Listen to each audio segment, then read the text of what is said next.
the February 11th, 2026 Stormwater Management Utility Board to order. First on the agenda is the approval of the agenda.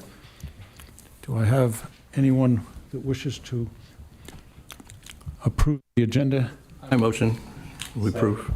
Second, by Mr. Buchanan. All those in favor?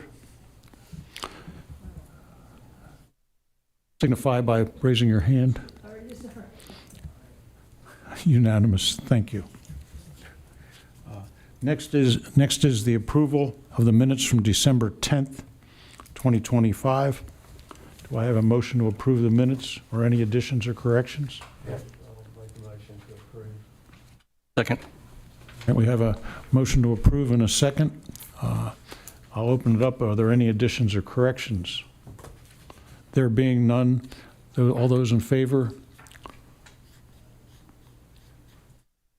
By raising your hand. Another unanimous vote.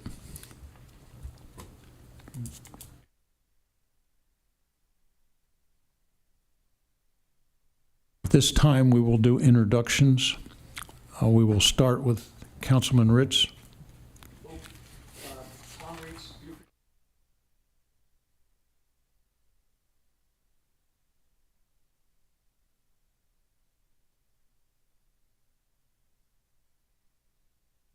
Gentleman sitting in the center aisle.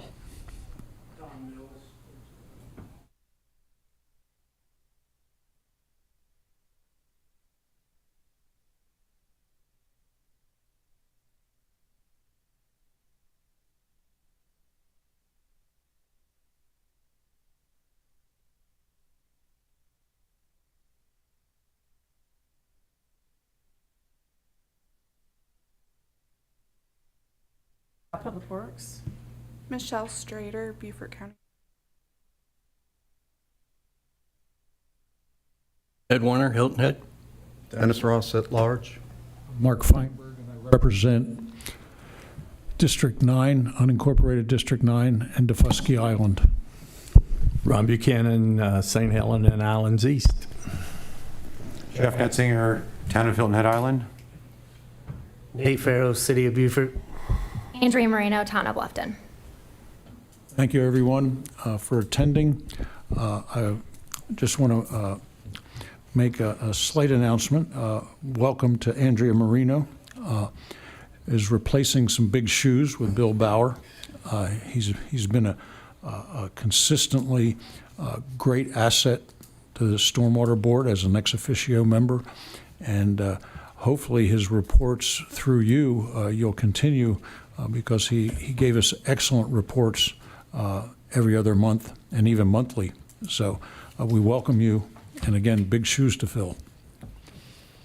I want to thank the other members of my board for being here, especially because we were worried a little earlier whether we'd have a quorum, but we do, even though we are still 2 people short today. We still have we have 2 open positions. One is still being held by Ed Warner, and we thank Ed for continuing to participate, even though he's moved into Jasper County. And Patrick Mitchell, our vice chair, is under the weather, and we wish him a speedy recovery. So at this point, we will ask, is there any public comment? We have members from the public here. If you wish to make a comment now or later, we will open it up at the end.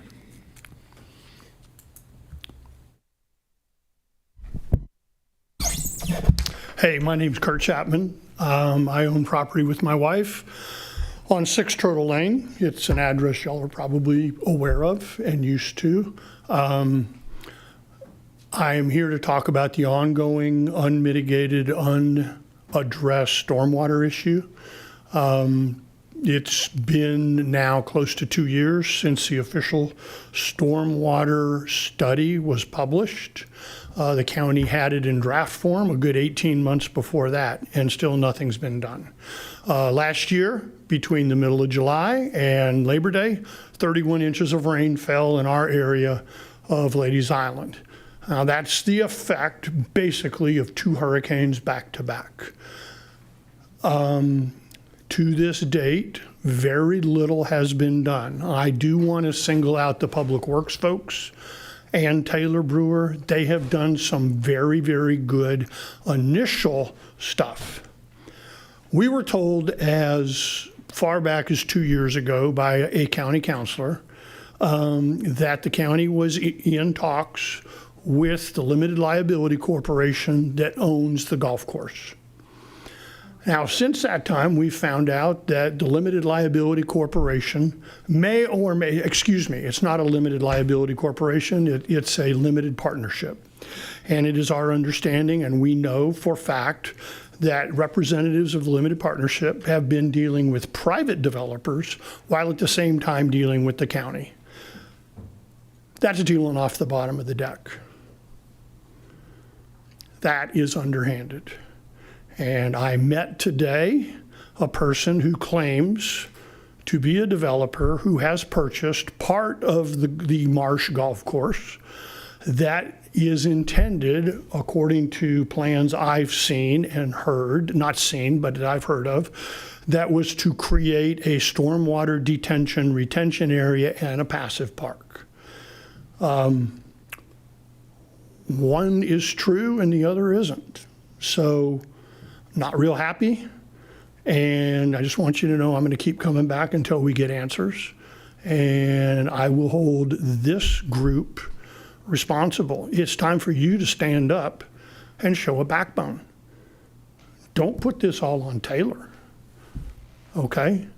There's plenty of answers out there. As a matter of fact, an answer immediately to at least a five-year storm event at our property and the properties on Needle Rush and the properties on Turtle Lane was an under $100,000 fix that the consulting engineers said could have been done by the Public Works Department. Nada. So, I'm going to be keeping eyes on you. Thank you. I think we will be addressing some of those issues in our stormwater manager's update.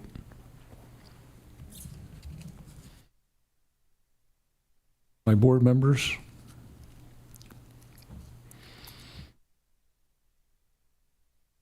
Anyone else at this time wishes to make a public comment? There being no other, we will move into reports. The first one is our laboratory, our contract laboratory. Welcome. Hello. Sorry, Dr. Petty is sick out today. Seems like something's going around.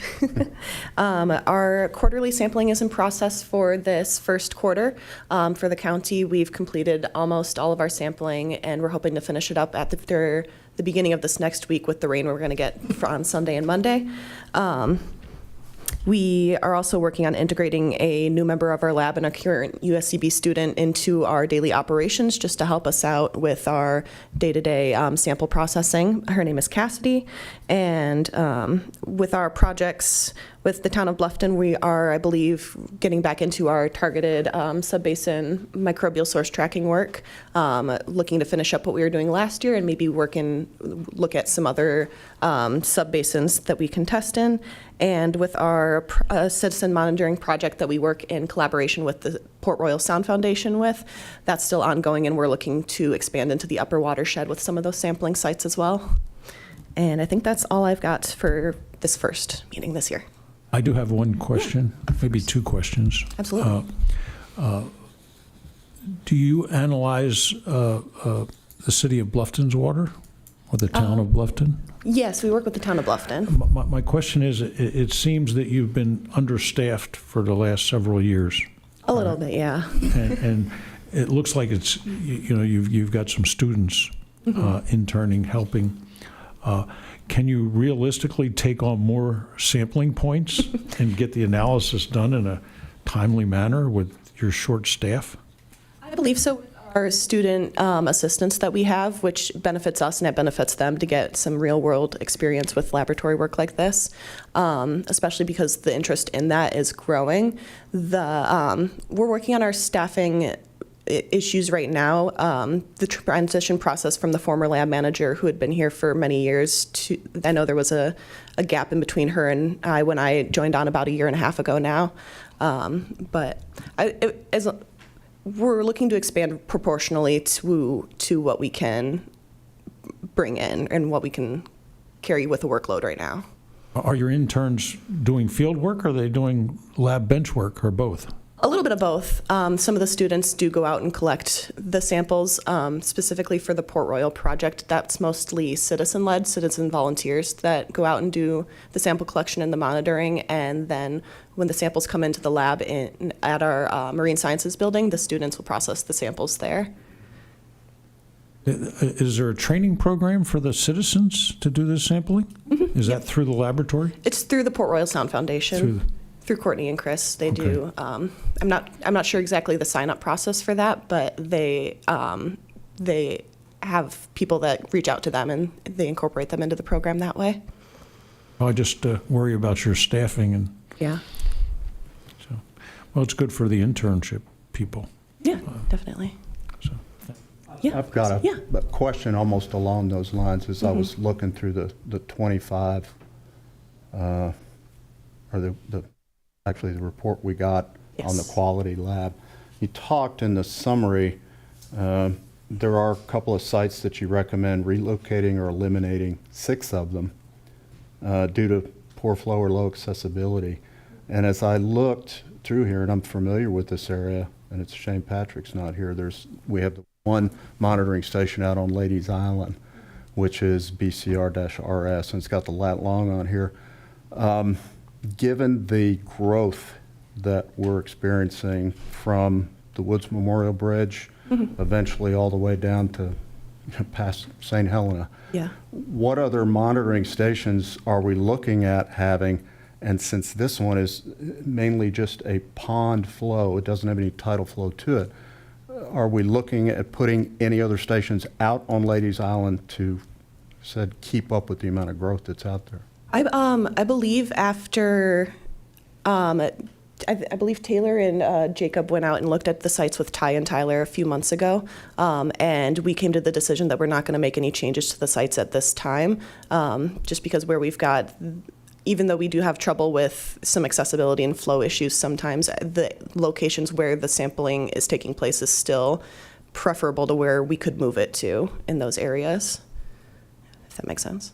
Yeah, sort of, kind of. Yeah. Mr. Dennis to figure out the process for.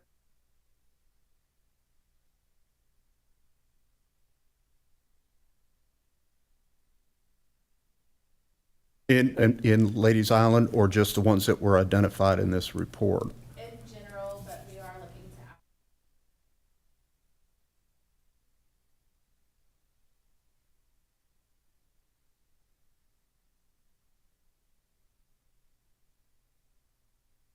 And I do think it's wise for us to get ahead of it, because it's not going to get any better anytime soon. My question. Thank you. On back to what Dennis just said, are they part of the MS4 requirements, Taylor, or is that just need to know? So we do have regulated sites, but then we have additional sites that we sample at for our own knowledge, kind of as Mr. Dennis said, in areas of high population growth and high development. But we do have several regulated sites by DES through our MS4 permit. Gotcha. Thank you. Other questions from any board members or ex officio people? All right. Yeah, you may.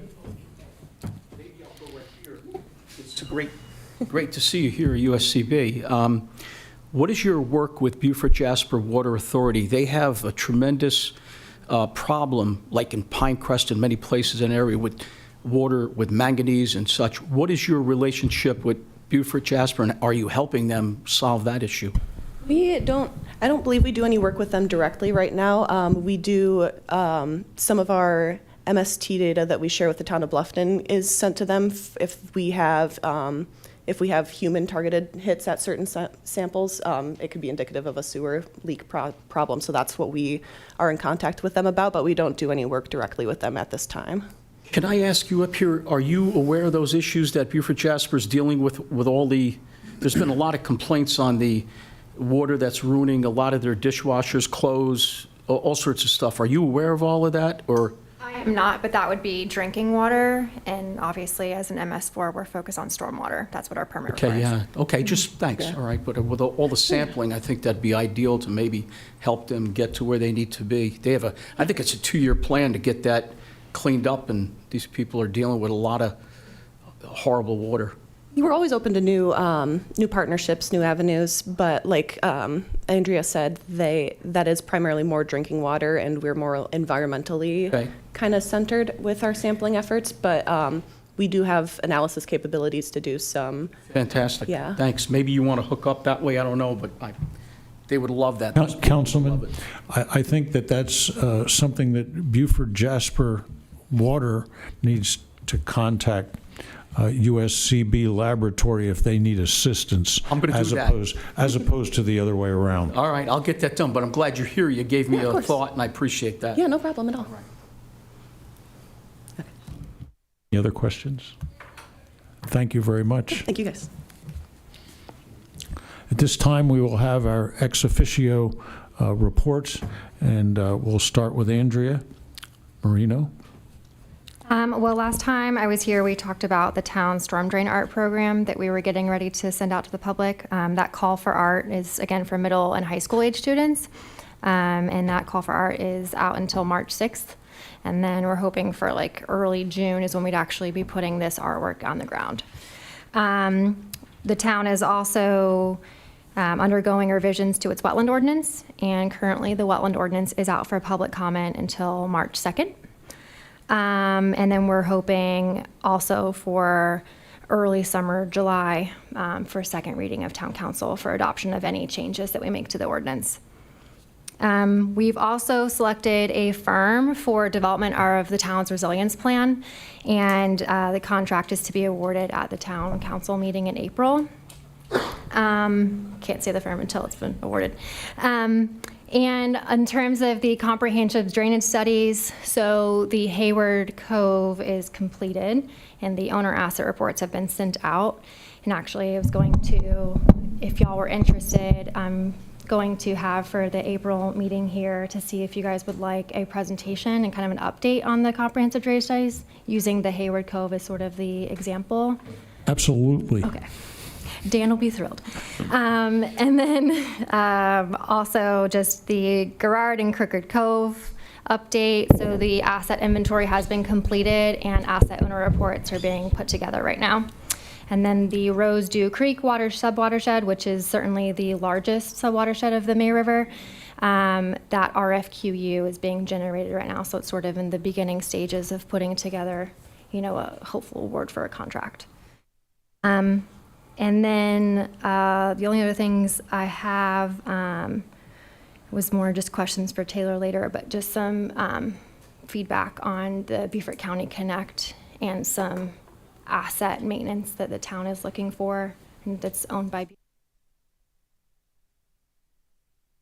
One question. The wetland ordinance. Yep. Can you synopsize that? Is there something new? So the town adopted a wetland ordinance that imposed a 50-foot buffer around all wetlands last year. It was actually June of this past year that it went. And we are just making some clarifying changes to it. The town is currently working with a consultant firm to develop wetland ordinances and a resilience ordinance. And so this basically feedback from our consultant about what should be modified to our current wetland ordinance. That's what we're looking to implement. Other questions? All right. Nate from the city of Beaufort, thank you for being here. Good afternoon, everybody. For the city of Beaufort, we are making some progress in the downtown projects. We're looking forward to hopefully seeing some paving done at the Charles Bay Street intersection. Hopefully, that would mean that would open up here very soon. If that's the case, the project is moving past that intersection, working its way towards Craven, and then we'll continue up another block up towards King Street as well, which would also cause other closures, which we have put out the new detours and everything that will be there. I believe next Tuesday will be a capital improvement update to council. So that is February 17th, I believe at 5 p.m. Most of the cities is now being projected on YouTube. So it's no longer being broadcasted through Facebook. It is on the YouTube website. So for updates, you can always go to the city's website and look at the capital improvement portal, and it will give, if not daily, weekly updates to all the projects that are going on throughout the city. So. Thank you. Mr. Netzinger? Jeff Netzinger, Town of Hilton Head Island. Got a number of things I'd like to share. We're in the middle of planning the fiscal 27 budget at the town. We have for years not had a proper public works department, and we've gotten to the point where we realize that's a need. So we're start up next year is what we're planning for, pending town council approval. It'd add 4 new positions, a lot of equipment. Some of our facilities folks will also be incorporated into the public works department. We're going to start up with the stormwater crew as our highest and first need. So add 4 new positions there.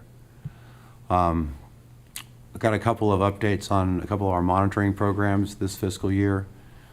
We've started a weather monitoring program this year to give our EOC eyes in the field to help us calibrate stormwater models across the island, and to provide us actual rainfall data when we get service requests for deficiencies in flooding to rainfall associated with the event, just giving us more information. So we installed 2 already this year. We're going to install 2 more by the end of the year, with a build out by fiscal 28 of 10 weather monitoring stations that also track wind speed and barometric pressure and temperature and everything else. So we have a water level monitoring program that we implemented a first test phase in one of our watersheds on the island, the Palmetto Hall watershed.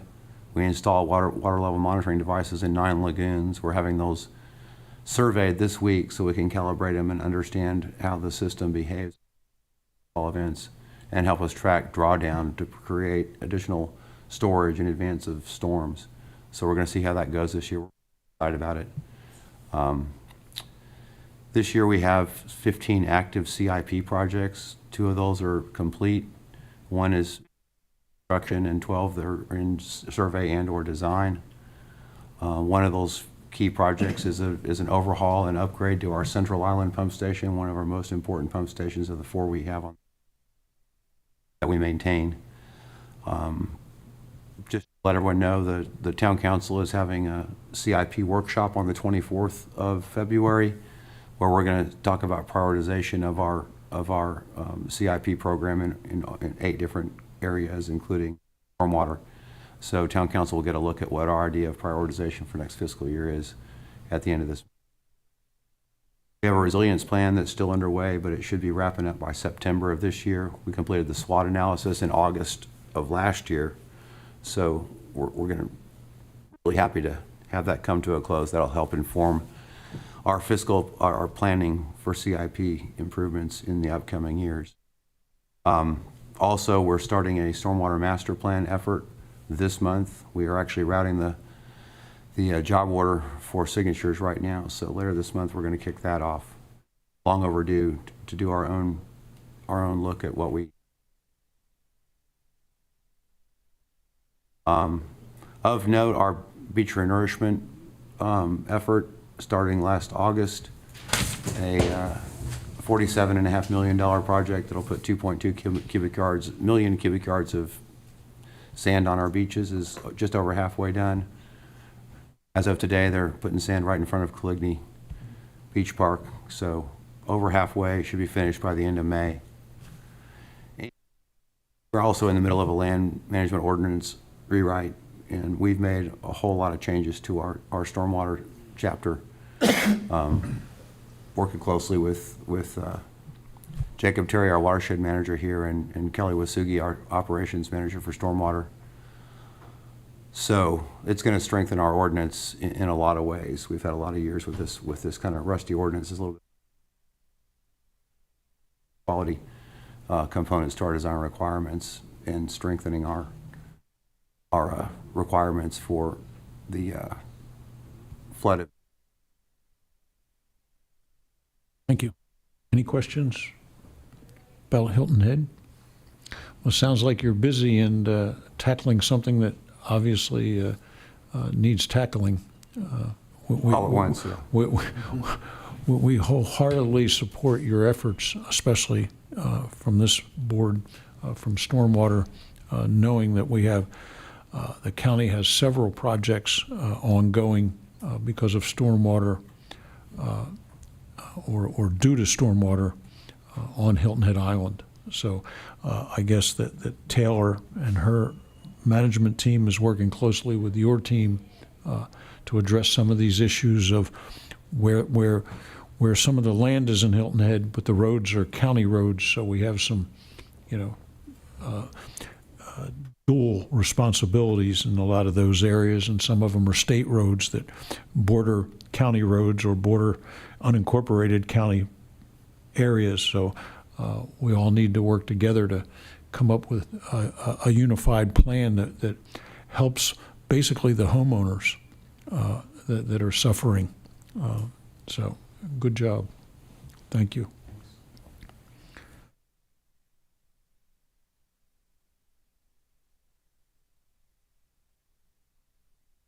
Mr. Carter, are you in attendance?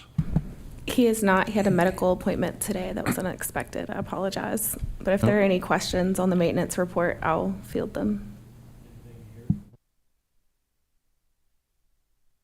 Then we will, is there anything from our liaison people? We have two. Please. I do want to say we're thankful and grateful for Mrs. Brown and Councilman Ritz, Councilperson Brown, for representing us to the council. All right, it's a two-way street. It's what I look at liaisons, that they bring information from the council to us, and things that we want the council to know about. We give them a heads up that they should be bringing it to the council. And so we have two representatives here from council. So thank you for your attendance. Mr. Chairman, board members, and you fine ladies here that set this up, thank you very much for having us.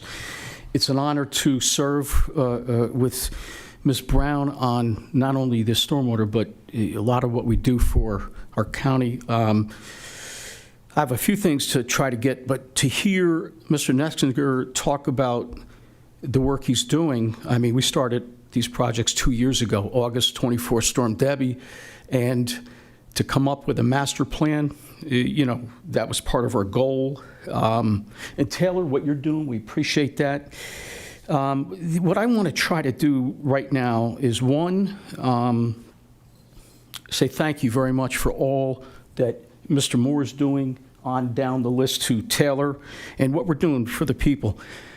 We have major projects, as the chairman talked about, on Hilton Head, Bay Pines, Tide Point, and just Bradley Circle, and so many places that we have neglected for years. We've learned that from these fine folks, generations have been neglected, and quite frankly, they're very pleased at what we're doing, and they support us and all. And I provide a bi-weekly or so report to the folks in Bay Pines, and what I want to try to get to dovetail here today is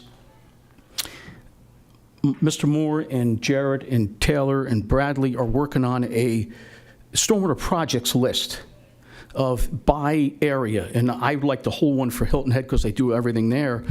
But by district, there's 11 councilmen, as you can see, council people, and each have stormwater issues. And of course, I think mine are the most important, Jeff, so thank you for being here. And I say that jokingly, but, so my point is, I go out and meet and find and field these issues, bring them in. We have community meetings. You yourselves, Mr. Feinberg, Chairman Feinberg, you've been to these communities. Not only have I taken you there, but you've been there on your own. And I know Taylor sets up meetings.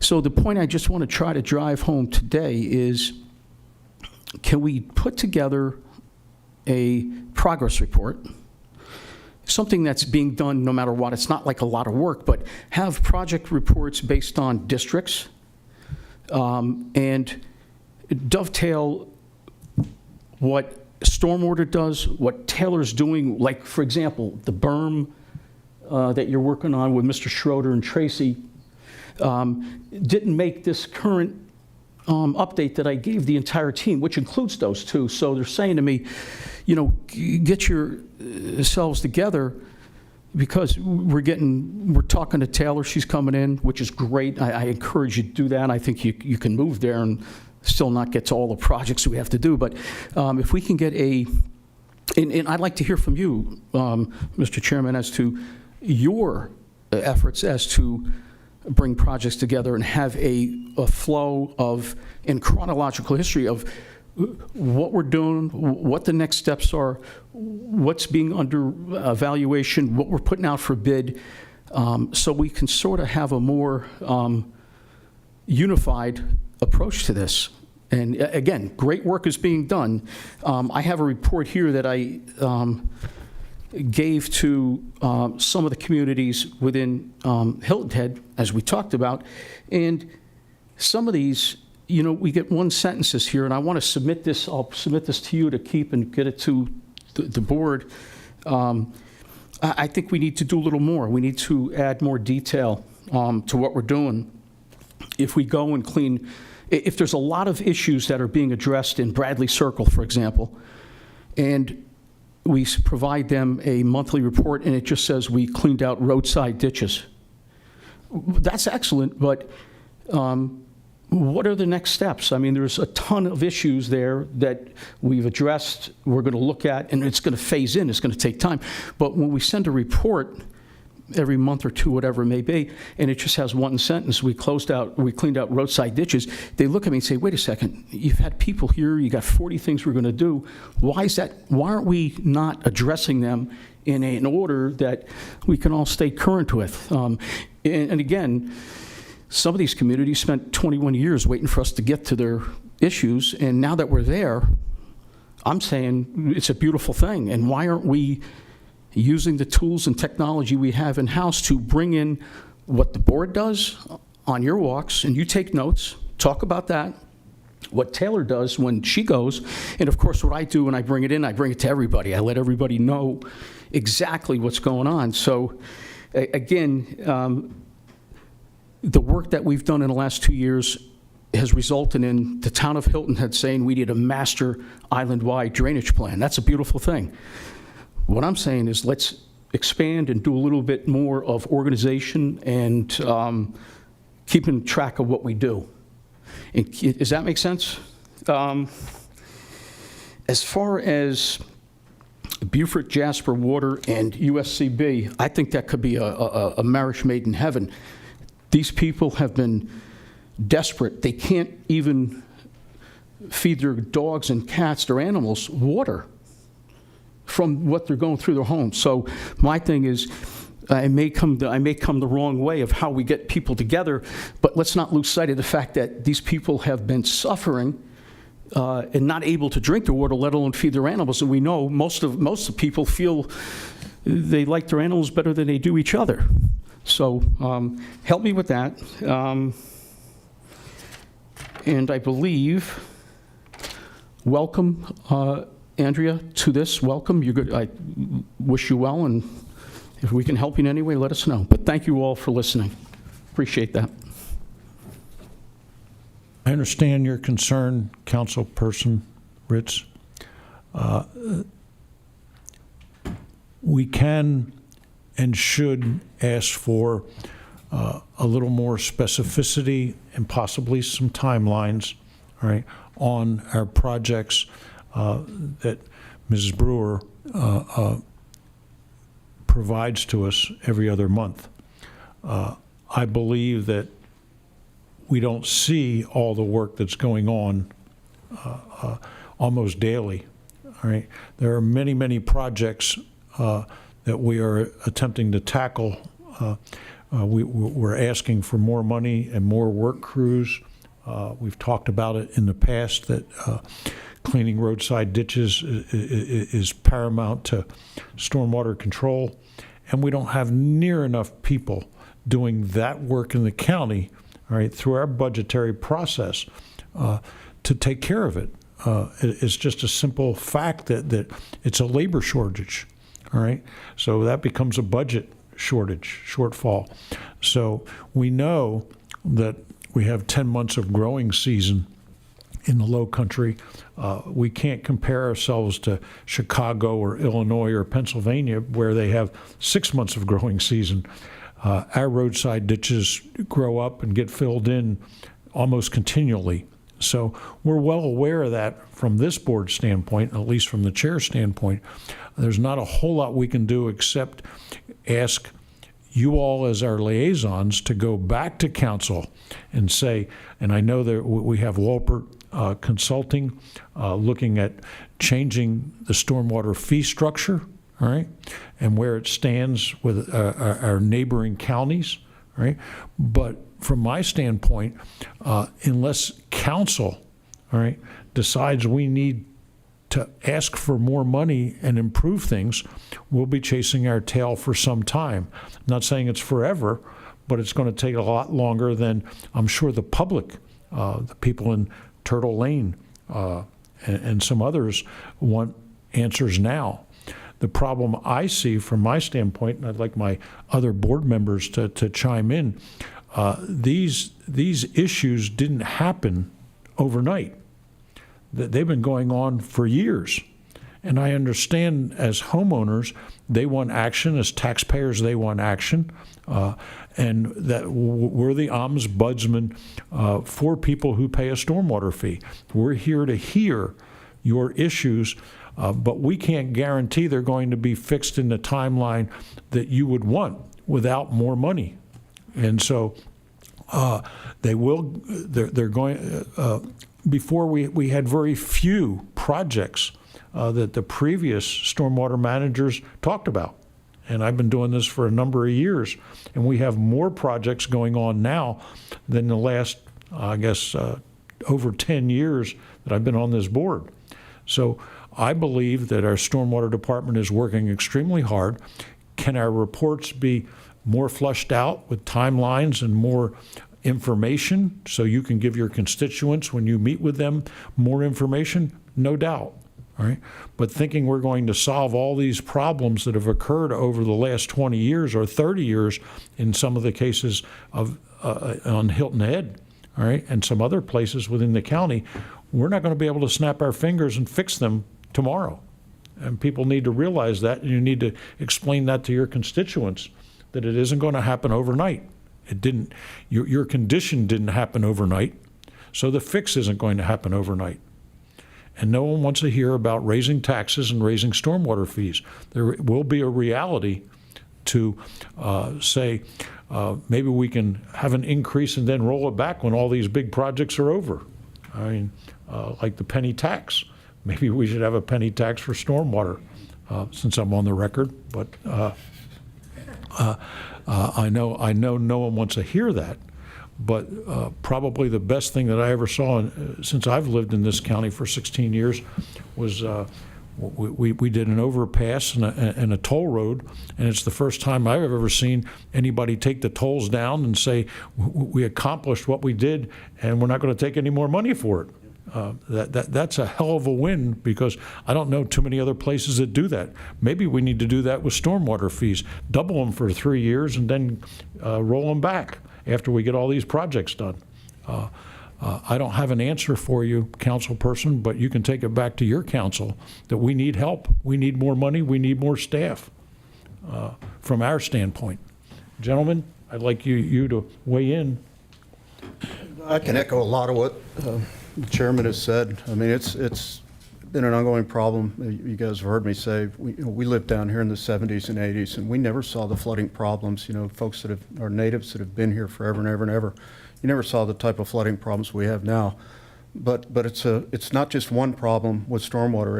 It's a planning and development problem. It's a zoning problem. I mean, you can only displace so many pervious places and not expect that water to go somewhere else.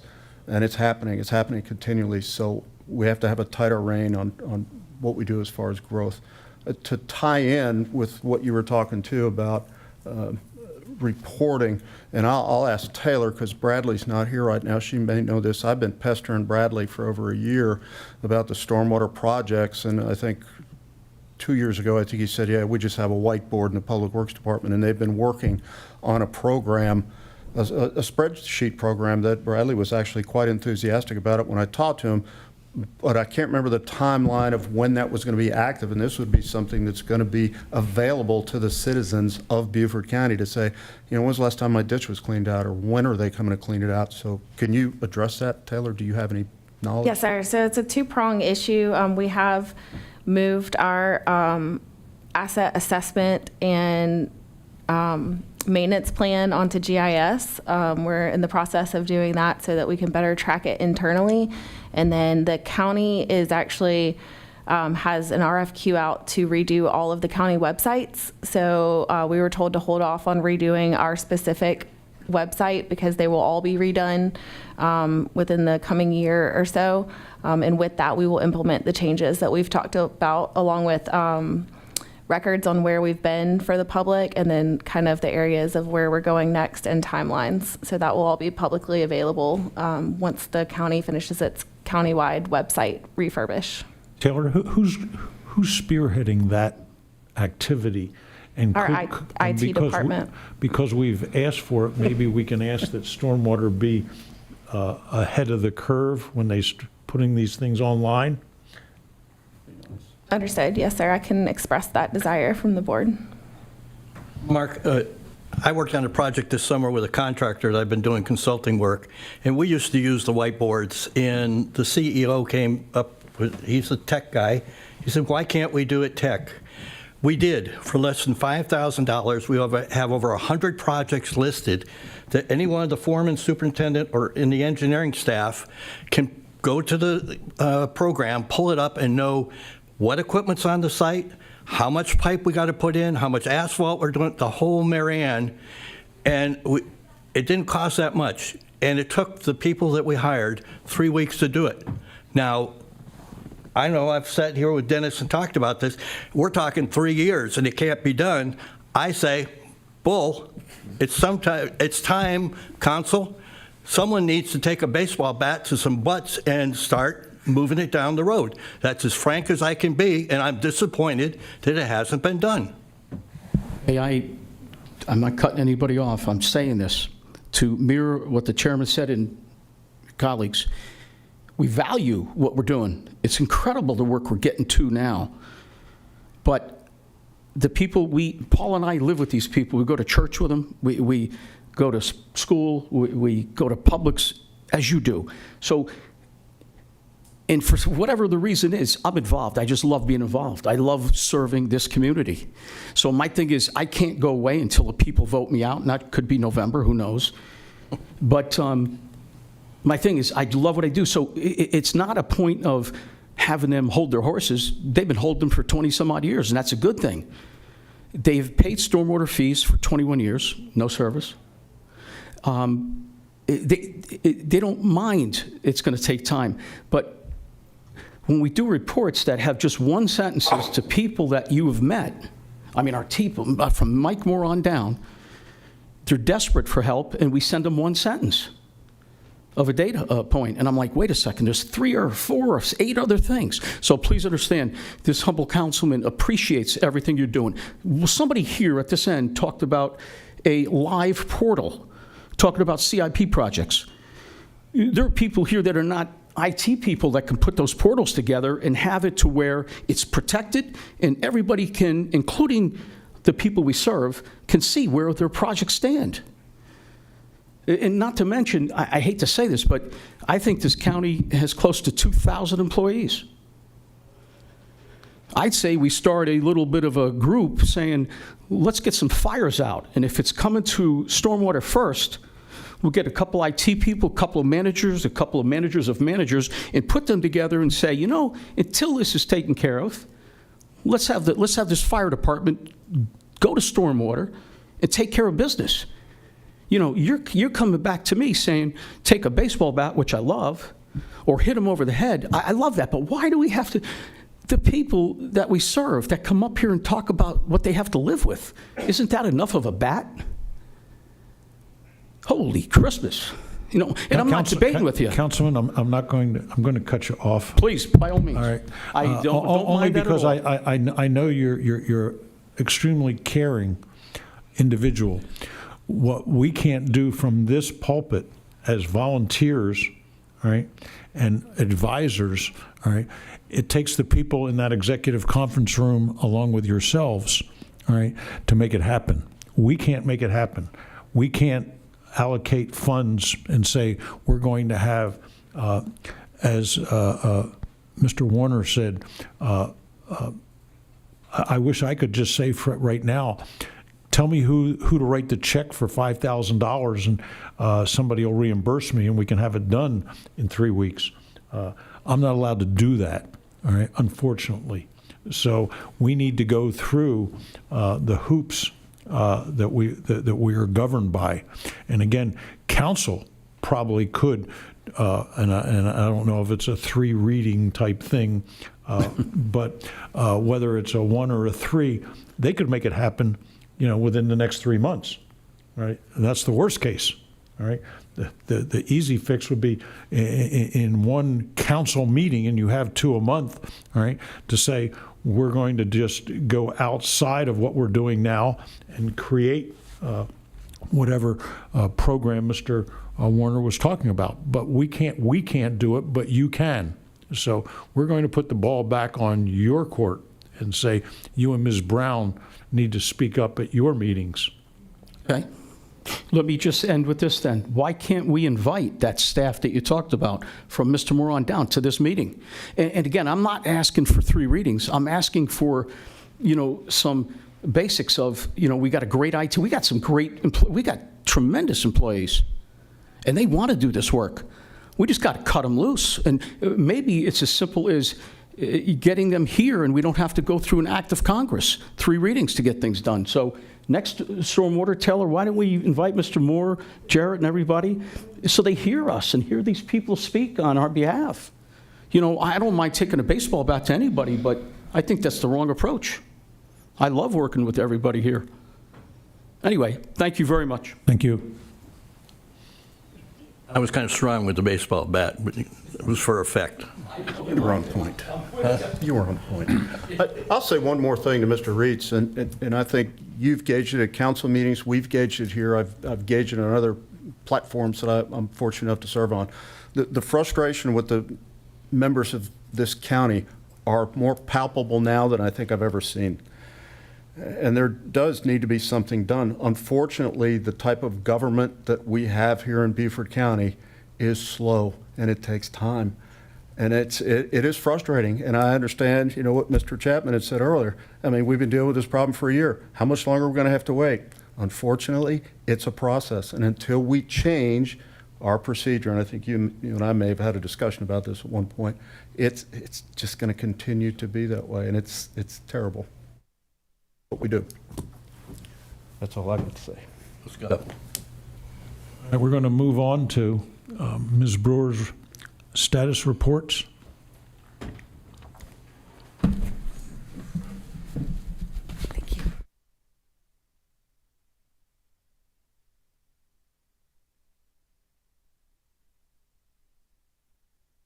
Good afternoon, board members, expert ex officios, and Chairman Feinberg.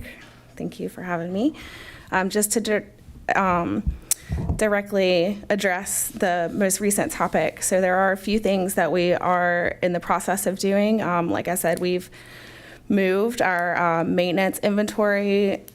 It's always been online, our inventory, but we are now moving our condition assessments to our GIS.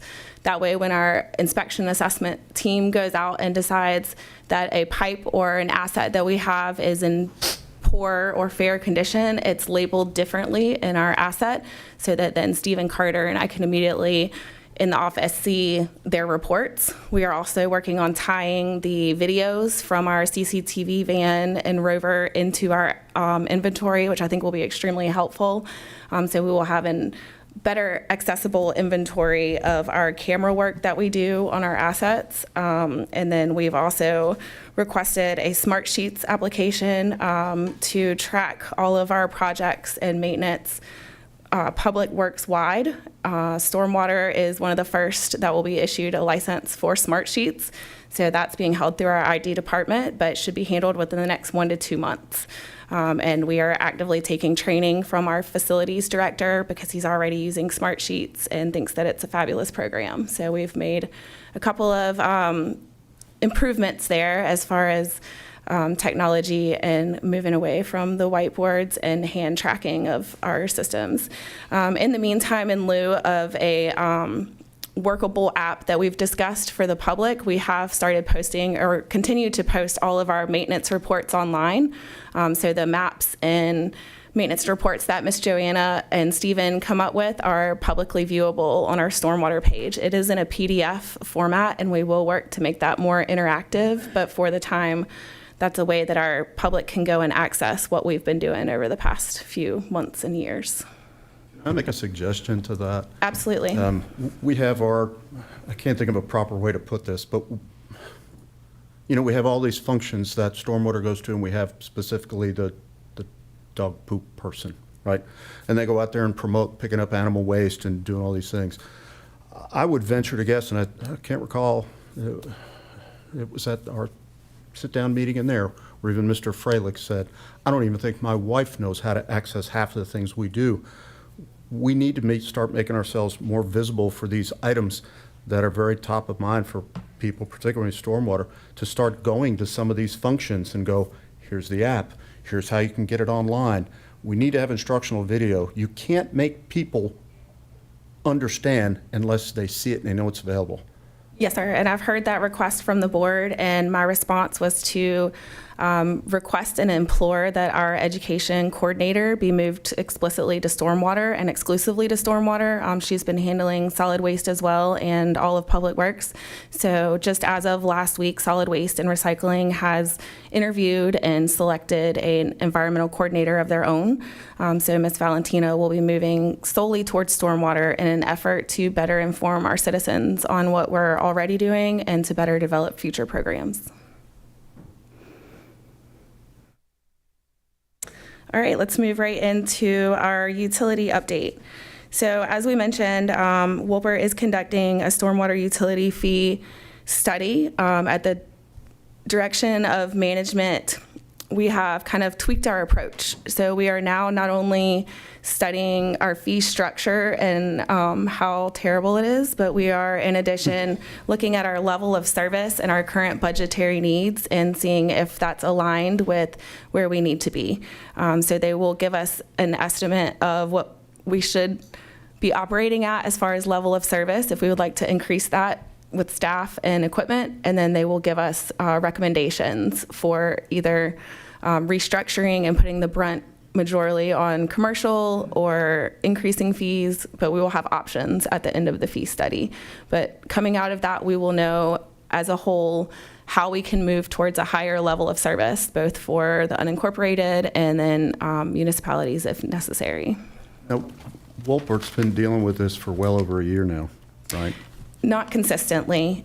We did first task them with that, but then their 5-year contract came up for renewal as far as on-call, and we were instructed by procurement not to issue any more task orders at that time. That was coming out of last fiscal year.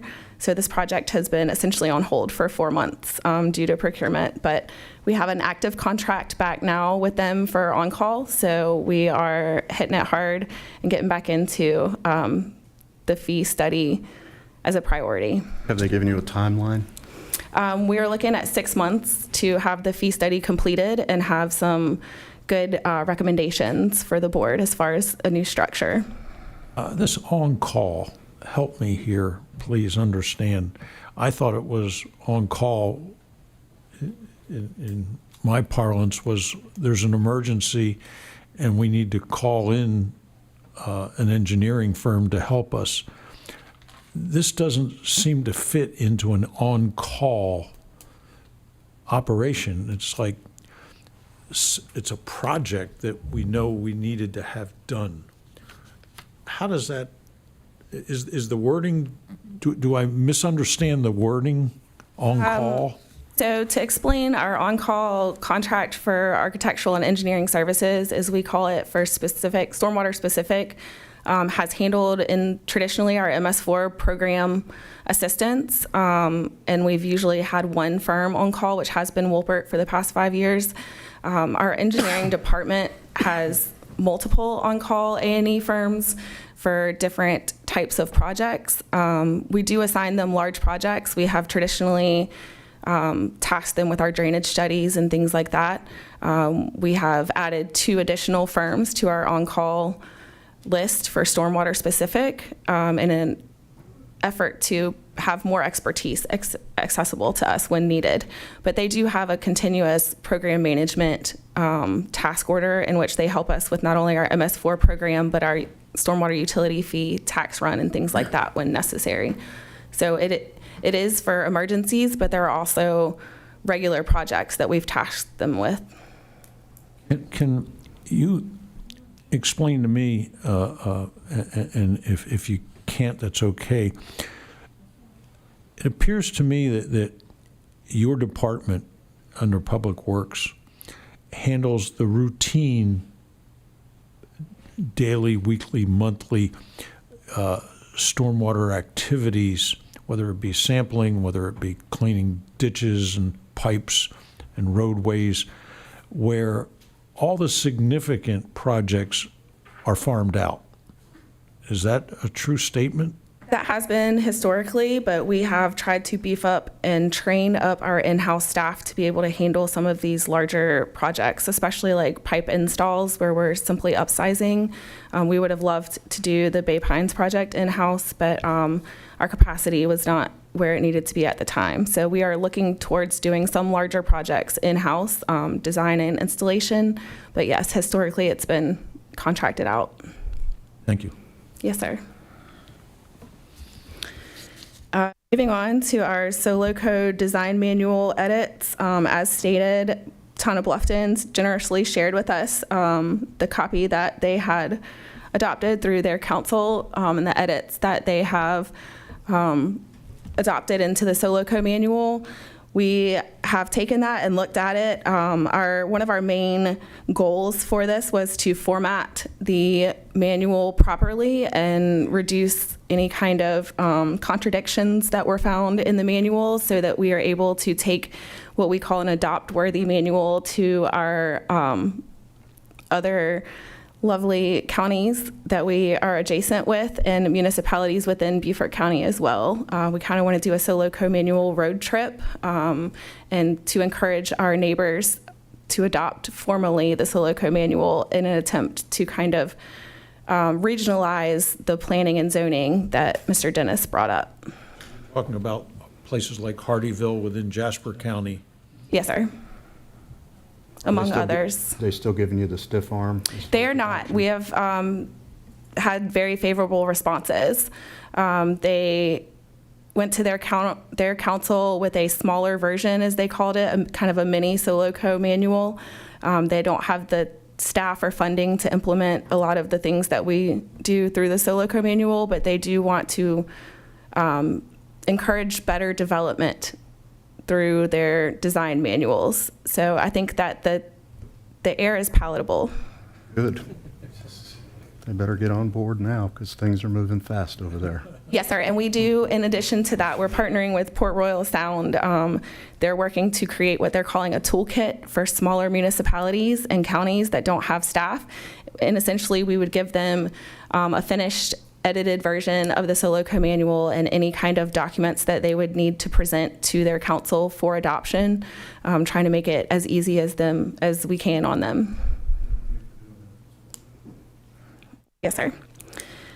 Moving into our projects report, for Alljoy, we had an in-person workshop in January with Seaman Whiteside staff. They have completed the current conditions modeling, basically showing where the current inundation is. We're going to have an Alljoy community meeting coming up to discuss those results with the residents so they can kind of fact check yes or no, and ensure that the flooding that they've seen on site is accounted for in our modeling, so that once we move towards proposed solutions, we're not missing anything from the front end. Has a date been set? Yes, sir, March 12th. I believe it's at the Bluffton Library, but I will have to confirm that. Can you, once that's firmed up, can you Send out an update to the board. Please. Yes, sir. And then that will also be posted on the Alljoy community page that was created for all things Alljoy that can be found through our county website. Hey, Mark, if that meeting comes about and you need me to go there, just give me a shout. Don't call me. Okay. No I do calls want out. to mention that this will be a joint meeting with engineering, so we will have an update on the Alljoy boat landing as well. Moving on to Bay Pines, I was on site yesterday with Miss Brady at 33 Bay Pines. She's one of the residents that we need to obtain an easement from. I walked her backyard with her. We looked at a playhouse that needs to be moved, but she is agreeable to signing a maintenance agreement. We left a generic sample agreement with her to look over to see if she had any questions. And our new right-of-way manager, Ms. Kelsey Floyd, is in the process of drawing up site-specific documents to be executed. We are still trying to contact the family on the southern end. I did knock on their door yesterday and no one answered, but we will continue to try to pursue that easement. Know what number that is off the top of your head? Yeah, not off the top of my head, but I can look it up Just we want to make quickly. sure Councilman Ritz gets that number. Yes, sir. I believe he's aware. We were formally talking to the neighbor, but she has a pool that would have interfered. I understand. Yes, sir. that. I will make sure that I put that out in my next update. And I did hear the request to be more specific with reports, so I will do my best to add in timelines and details where and when necessary. The fence installation has started out at Bay Pines. About 75% of the new poles are up. When we were on site yesterday, staff was preparing to remove the old fence. We did confirm fence placement and got an estimated timeline that the fence should be installed prior to March 9th. So we're going to hold our contractor to that. So the construction for upsizing the crossline pipes out at Bay Pines is over our threshold for having to go out to bid. So that project will go live through an invitation for bid later this week. And we will move forward with bringing that contract award to committee and council when necessary. For Shell Point, I am working with staff and Councilwoman Howard to schedule a community meeting to update staff on the movement of that. Just to remind you, we've decided to take the maintenance easement clearing project in-house. We did purchase a specific piece of equipment that we've been looking at for a while that we think would facilitate that. That piece of equipment was delivered on January 18th. It's a mulcher head, and promptly the John Deere 85P that attaches to that mulching head went down with a hydraulic leak and had to be sent back to Savannah. That's put us 3 weeks behind on that, but we are looking at renting a piece of equipment if necessary to get that project kicked off a little quicker so that we don't continue to be behind on timeline. For River's End, that project was posted, an invitation for bid, and the company that was awarded to is called Gulfstream Construction Company. Procurement is working to issue a contract with them, and then we will have a notice proceed and a pre-con meeting shortly after that, I would say within the next 2 months, giving us an estimated timeline to start River's End within 3 months. For Okeechobee River Park, I need to reach out to Ms. Stephanie with Passive Parks or Land Preservation Department. We got a preliminary okay for a weir design to have a bridge go across it at the outfall of that pond that will better match the aesthetics of what has already been done for the new passive park. So we are working with not only a geotech firm, but we will have a structural design firm on staff as well to help design the walk across bridge that was requested in lieu of a simple concrete box. And although it's not just aesthetic, I think it will help with explaining stormwater features, and I think it'll make stormwater a little bit fun. So we plan to put some educational signage out there with it just to kind of explain, hey, this isn't just a normal bridge. This works as water quality and quantity control. So I think that's a nice added benefit out there at that project. Are we doing that in-house, or somebody, do we bid that out? Wolpert worked with a sub-consultant that they have that specializes in geotech. Our first step was making sure that the dam wasn't regulated, which it's not, so we proceeded with design.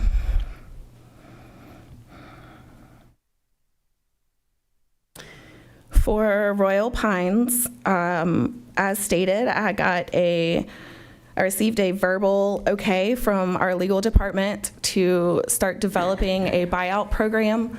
Of course, the program would have to be fully developed before we pushed it out to the public, but we are in the process of looking at some requirements, looking at inundation levels and things like that to be able to offer buyouts to citizens that have had repeat issues with stormwater inundation.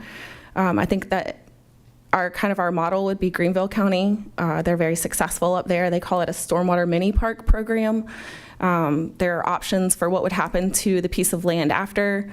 Obviously, we would want to remove any structures. It can be either left to return to a natural state, or we could choose to make it a project and install some sort of BMP, but that would be site-specific based on each property.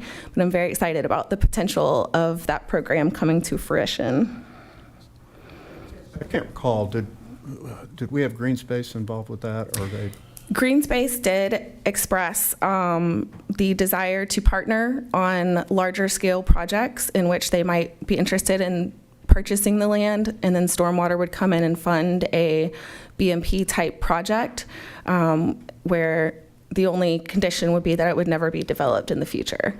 And I think although that might not be the perfect fit for the Royal Pines specific situation, I do think that has brought up a larger partnership that could be taken advantage of in the future should the need arise. And they're still interested in this? You're still interacting with them? Yes, sir. Okay. Yes, sir. Let me understand, if we did get green space involved, all right, we could, on their dime, instead of our stormwater fund paying for it all, we could keep a lot of money in our fund and use the green space funding if in fact the citizens want to be bought out. That would be set, so that's separate from the buyout program. So the green space collaboration. You got to do one before the other, correct? No, sir, it can be kind of it can coincide because they're two separately different programs. They're just two ideas that happen to wrap together for the specific Royal Pines area, but the buyout program would be countywide, and then the hopefully green space collaboration would be open to future ideas as well, not just for the Royal Pines area. But yes, the idea would be that green space would purchase the land. We would come in and do a stormwater project and implement BMPs to reduce water quantity. From your point of view, is that not one of the better ideas? Yes, sir. I think that it could benefit both programs as well as the county as a whole. So we're looking, not like I said, we're going to continue to investigate that collaboration for the future, not just for the Royal Pines area, but potentially for other areas as well. How do you interact with green space? Do you do it in a formal committee?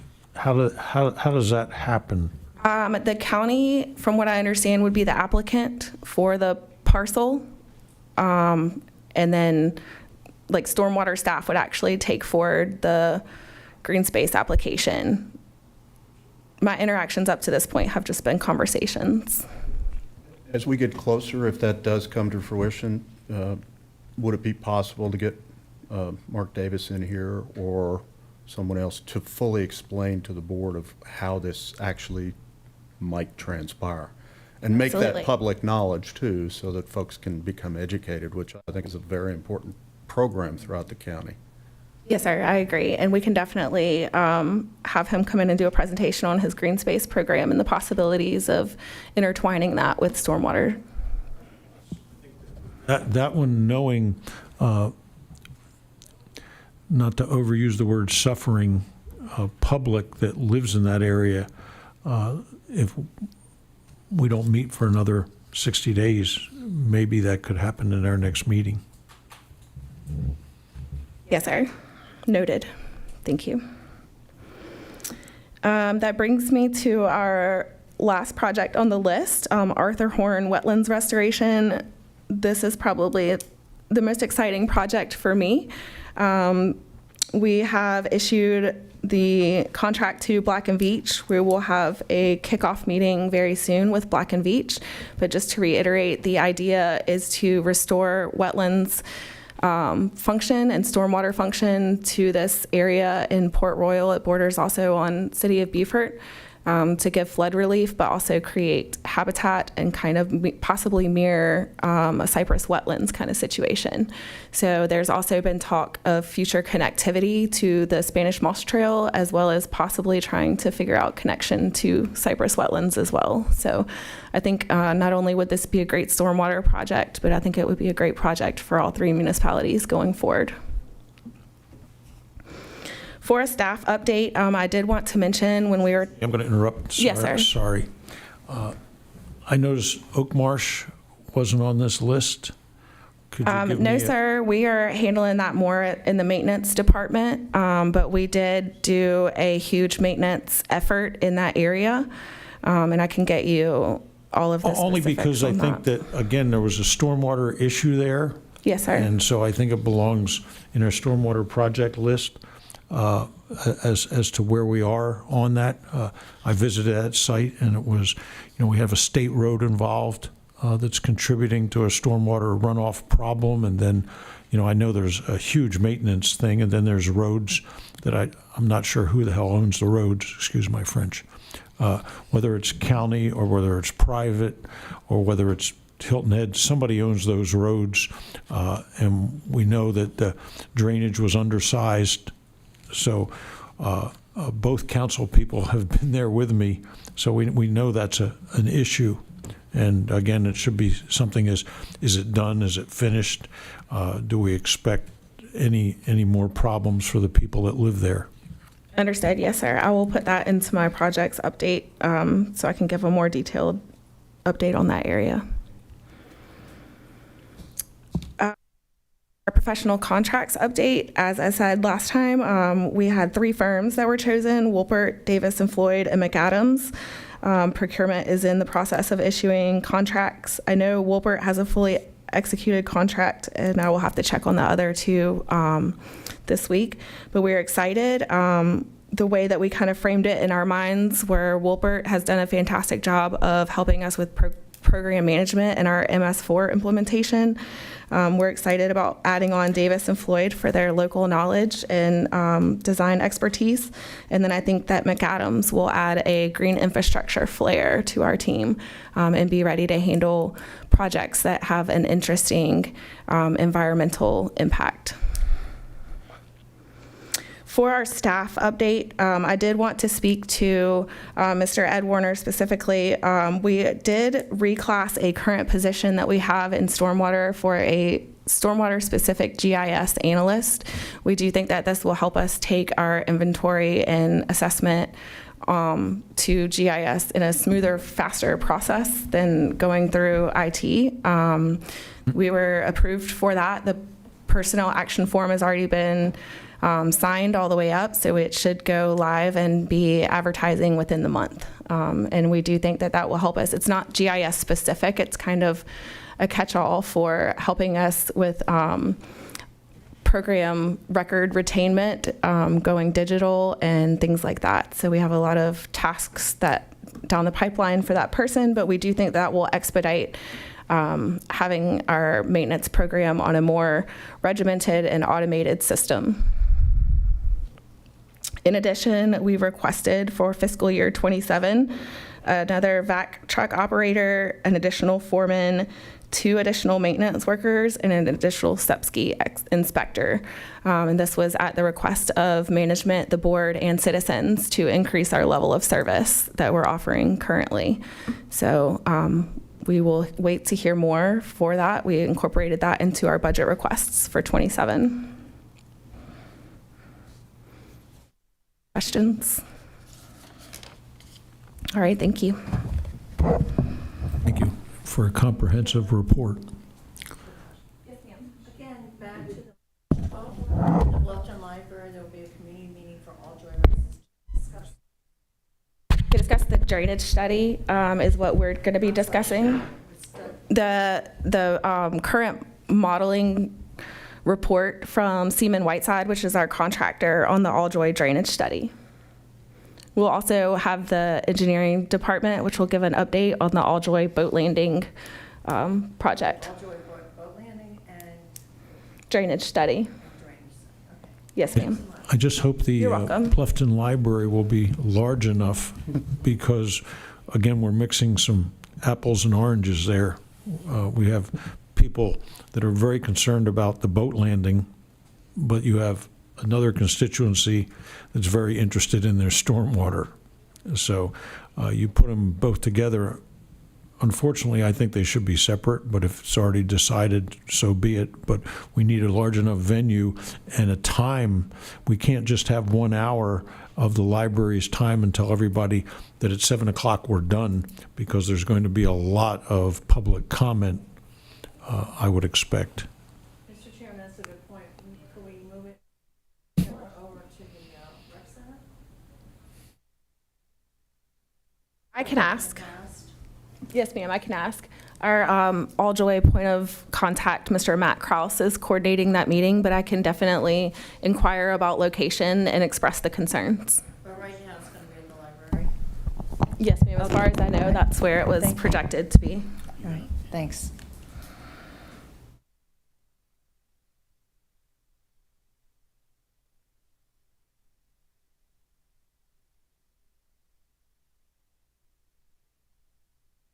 There anything from the board for old business?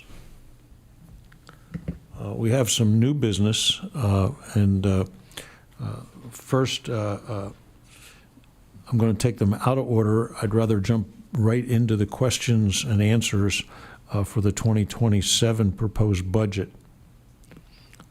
I think is the most important. So, Ms. Brewer, I'm sorry to make you stand No, up that's again. okay. I would love to get into it as well. So there have been just a few changes since I did send out the budget. I feel like it's an ever-evolving bear, but we did sit down with our finance department. We had quite a large list of capital projects coming down the pipeline, all that seemed to be prioritized. So we sat down with finance and went over our accounts. We have chosen to move a couple of things around. We moved the money that we had previously budgeted for FY27 for Royal Pines drainage improvements to fiscal year 28. We also moved the $85,000 for the Grand Flora drainage easement and then the $100,000 for the Rattel Circle Tanglewood easement into our infrastructure budget. That was a recommendation coming out of finance. Though those are large projects for our infrastructure department, they're not considered capital projects. We also moved money that we had set aside for a drainage study into our professional services budget, where it's normally housed. Though it is over the threshold for capital improvement project, we felt like it was better handled in our professional services budget. The screen is not matching up with what you're discussing. Okay. Well, I'm sorry, that was a screenshot from our 27 budget, which we can go over, but I wanted to give a little update on our CIP that we moved around. We will be sending out after today an updated CIP budget as well as full FY27 budget to the board for review, but just wanted to let you know of those larger changes. Where are you with developing the fees for the next year for the park? Going to come by the April date? As stated, we've been instructed to kind of tweak our fee study. I don't think that it will be implemented prior to the tax run this year. We'll hold the same administrative fee that you've been for the last 2 years? Yes, sir, that's correct. I guess that's a good thing, unless it's reduced. I haven't seen a reduction. So with that, I'll take any questions that anybody has on the 27 budget. There were a few. Yes, sir, and I can pull up. I received a couple by email. If you would like me to go through those, I can. Yeah, they were relayed to me, and I relayed them to you, so go ahead, Taylor. Yes, sir. So the first question was, is the reserve utilization at this scale fiscally sustainable beyond fiscal year 27? And the simple answer to that is no. Upper management realized that we did have quite a large balance in our fund, and they did want to use that balance as compared to rolling it over year to year, which is fiscally responsible. So we have done our best to move forward any projects that were on the books so that we can adequately address that. So if my memory serves me right, for the last 10 years, we've been about $8 million in our operational budget, yes, sir.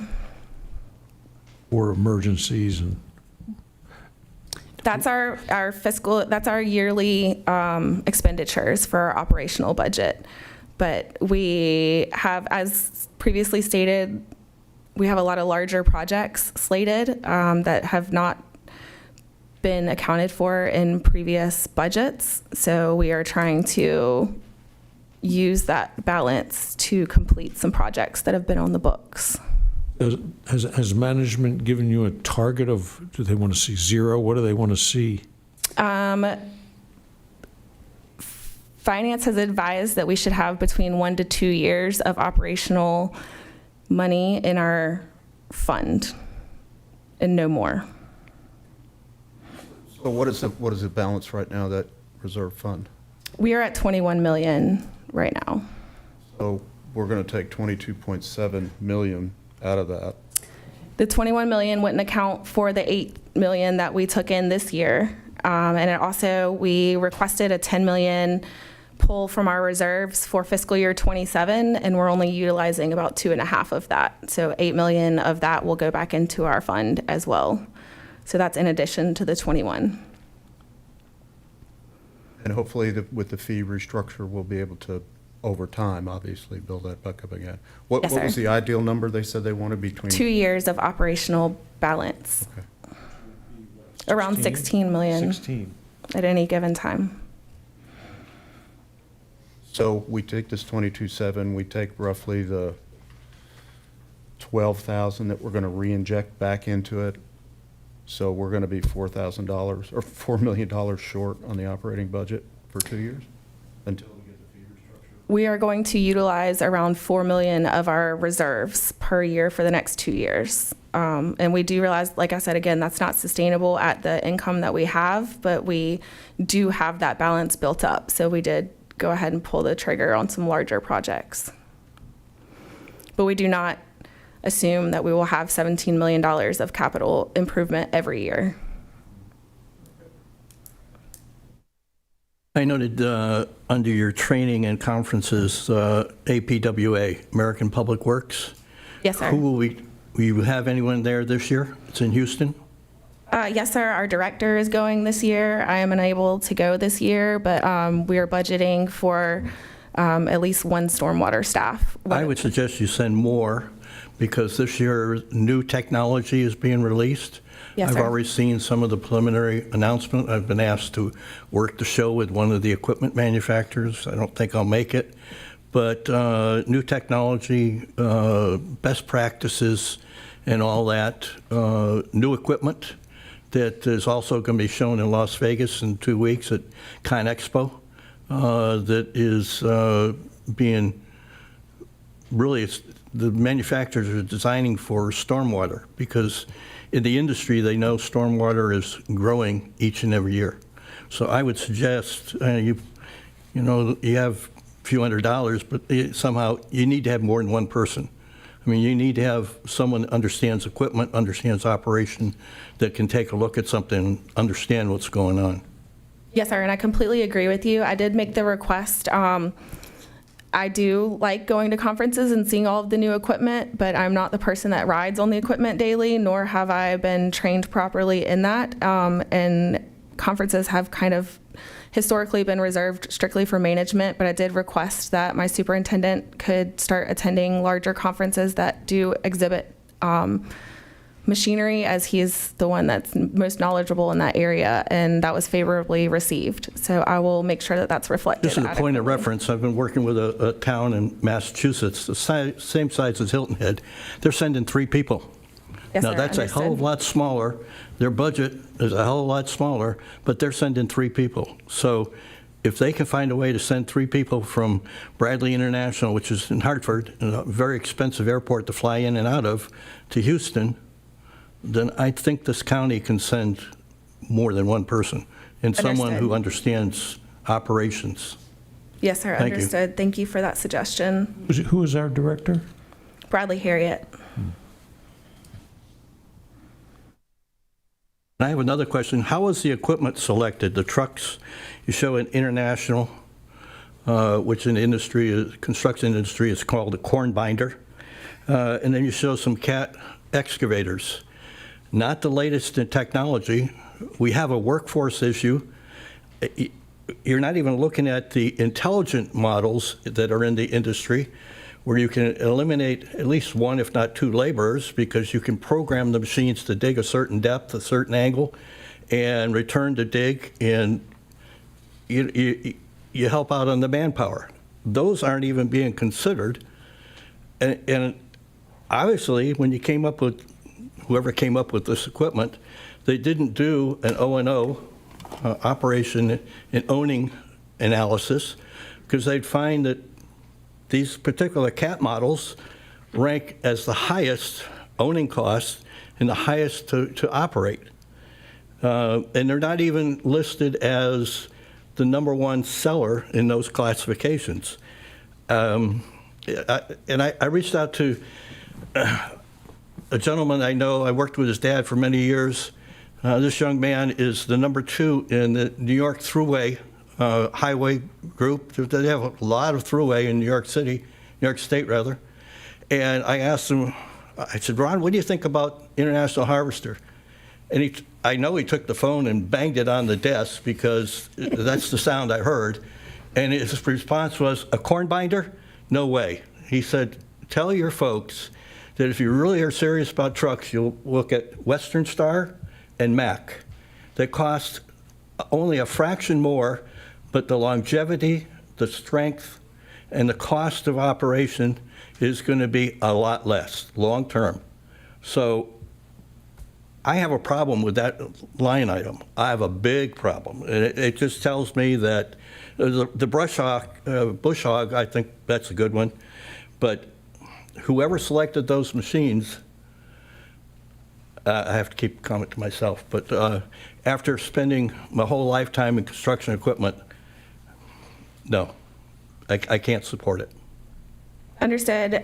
Would you be willing to give suggestions in lieu? I did write down the two brand names that you said, but specific machinery in lieu of what we're. I would rather, so instead of me showing my preference, I would rather have whoever from your organization, Public Works, whoever, sit down and do an honest owning and operating cost analysis as well as a spec analysis. There are machines, whether it's a John Deere, a Volvo, or a Komatsu, in that same class that have better spec, better fuel consumption, better overall reach depth. Just, I can go down the list. Better performance. And if someone sat there and don't take the information from an equipment salesman, by God, please, don't listen to the cat salesman. He'll give you a line of how great this is. But have your people sit down and do a true owning and operating. What is your cost? What's going to be the fuel consumption? And go through it. And I think that is and I've told this town I work with, I said, I'm not going to give you my preference. I'm going to tell you how to, all right, I'll just tell you like I did now, this is how to go and do it yourself. That way, if something happens down the road, it's not my fault. You have your own ownership. So, yes, I'm willing to help, but my preference is no, because I think it needs to come back to Public Works or Stormwater or someone within the county and not myself or anyone on the board.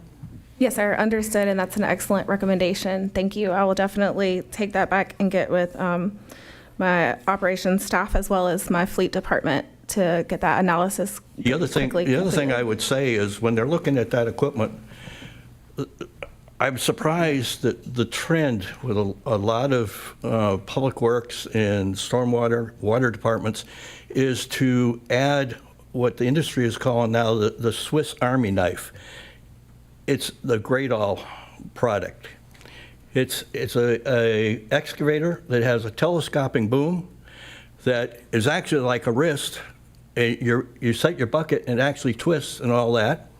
It's truck mounted, 70 miles an hour down the highway if you want, or you can get a all-wheel drive model that you can take off highway, which have to be trailer moved.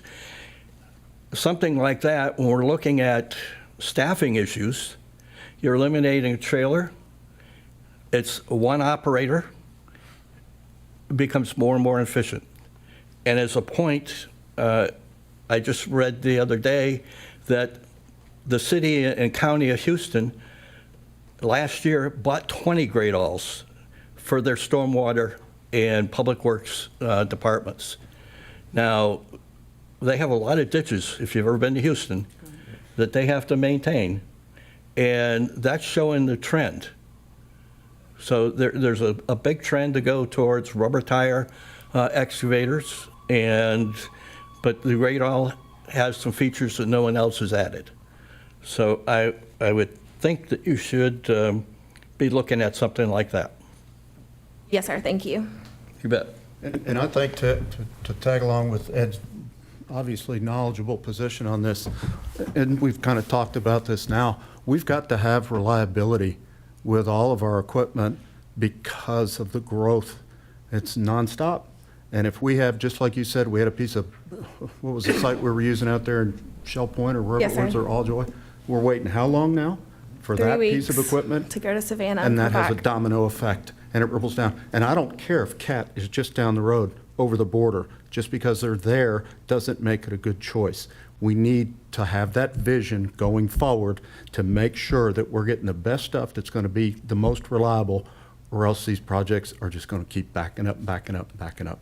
And the other thing I think the county should look at, there are manufacturers, and Cat's not one, that actually has systems on board now that if you had a filter get plugged, it's tuned into the satellites. And the satellite pings, some are 1 time a day, some are twice a day. So if you had a operator not paying attention and it pinged, then the dealer would be calling you within 24 hours and saying, you have a problem, okay? I showed this to a company, and what I did is I took the cabin air filter out. They had a phone call 2 hours later. You have a problem with your machine. Your cabin air filter is plugged. And the company said, no, it's not. Mr. Warner just unplugged it. So that's a system that's there, and it costs very little when you compare it to having a downtime of weeks or months. You're on top of it.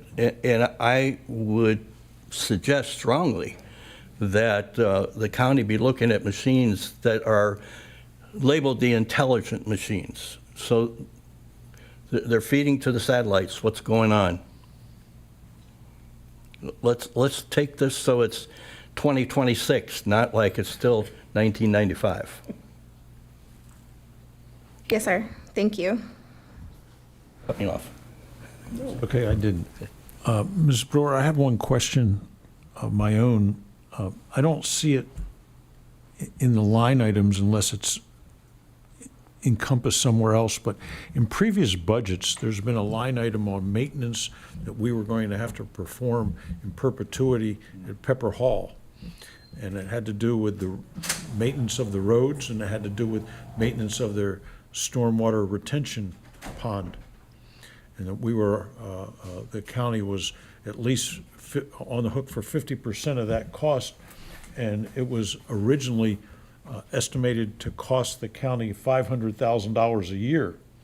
And that was placed in previous budgets, and I don't see it anymore. And if that's been dealt with legally, that we are no longer responsible, that's a great thing. If we are responsible, you may want to look into that and see how much and how often. Yes, sir. I am not aware of a line item like that, but I will investigate. It is not, you're right, it's not in our budget for this year. So I will see where it was previously and why. Because earlier, I believe in last year or the year before, it dropped out because they said, well, we're not ready yet. There are people living there now, and so I would imagine the roads need assistance, and so does their stormwater. Yes, sir. Thank you for that. I made a note to look into that, and I will get back to you. Also on the budget from, A couple more questions. go ahead. And I would just offer this because I feel for a lot of really good information. You're taking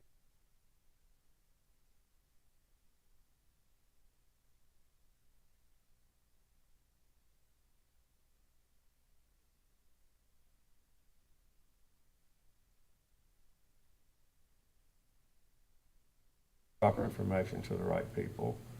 Are we good with? Hopefully, Ed will avail himself, and I know Dennis would, and I would. Ron would, so reach out. Yes, sir. Thank you for that. So a few questions, and there are about 3 line items that I asked Taylor about earlier, and one of them follows your question earlier about clarification for the on-call. So I'll throw those at you. These will be softball questions after the first ones that you have. So you can end strong. So the one was the on-call design engineering services, distinguish between, that's like recurring services opposed to project specific. So you explained it well to me, but for the group, could you walk through that again, the Yes, sir. distinction, what's Absolutely. included in that budget? Yes, sir. So We do have a number of reoccurring services that Wolpert provides for us, including plan review. So they're working on the Soloco manual edits and things like that. We have task orders that are assigned to them, both reoccurring and larger projects. And then we have the additional 2 on-call firms. So we did bump that budget up by $300,000 just to make sure that we could account for both emergencies and reoccurring services from our on-calls. So that does include our program management for our MS4 permit as well. And then a follow-up question. So just using the Ladies Island issues that we've looked at. So if a project came up like that, would that be handled through this on-call, or would that make its way into a capital improvement project? It would first go to the on-call, depending on how big it blossomed into. It may need to go into a capital project, but we always do try to start with our on-call services. So thank you. The other one, and again, you did a good job explaining it to me, but just for the group, the line items for your legal fee services. So we moved the $200,000 out of another line item into its own legal fees section. And that was because in the event that we have to resurvey or defend any easements that we've been clearing, or if they're in question, we also have had 2 other cases come up this year that are in active litigation. So our legal department suggested that we did budget a little bit in case we need to call in outside counsel to assist with the legal issues that we have ongoing or new ones that might pop up. We believe that though our county attorneys can't handle it, so we have to go to outside counsel with specific expertise. Is that what we're saying? Not that they can't handle it, maybe that it's something that's on a timeline that's not within their bandwidth, not that it's an expertise issue. Bandwidth? I'm old. Just how staffing levels. If Okay, if we gotcha. don't have enough legal staff on staff, we may need to reach out. Gotcha. Thank you. I love that. That's good. How about IBM? And then the final one was just the explanation of that land acquisition, how you see that being used, how you came up with that number. Great question. Thank you, Mr. Steve. So there is $1.5 million that I set aside in a land acquisition line item. That line item has been there since the inception of the Stormwater Utility Fund. It's just never been budgeted for or used. And in the ongoing conversations that we're having with possibly offering a buyout program, I wanted to budget a little bit of money just in case we did get that program going this year. So we did look at the average price for Beaufort House is just over $400,000. So I got the 1.5 from estimating around 3 property buyouts at fair market value. And like I said, that would just be there in case we do get the buyout program built and it's ready to go. I wanted to have money there if we were going to offer a program to the citizens. Let me ask a question to that I didn't think of before, and I apologize. Is it all or none? Can we go forward with this project if the 3 properties in question, because the cost of trying to remediate the stormwater issue is much greater than the buyout cost in a nutshell? But what if one says, I don't want to sell? What happens to the other 2 properties? Is it an all or none effect? No, sir, not at all. It would be offered on an individual application basis, and then we would have standards. We're guessing in the form of inundation records. That would be kind of a qualification standard for when people would come and apply. So, but No, it would not be all or nothing. So we could do maybe one buyout a year, let's or say we maybe did 2 and one said no, we would let that particular owner know that the county has done everything we're going to do when it comes to stormwater for that area, because this is our solution. Yes, sir, I do believe that there would be some sort of acknowledgement to be signed. Chair, if I may, what would happen?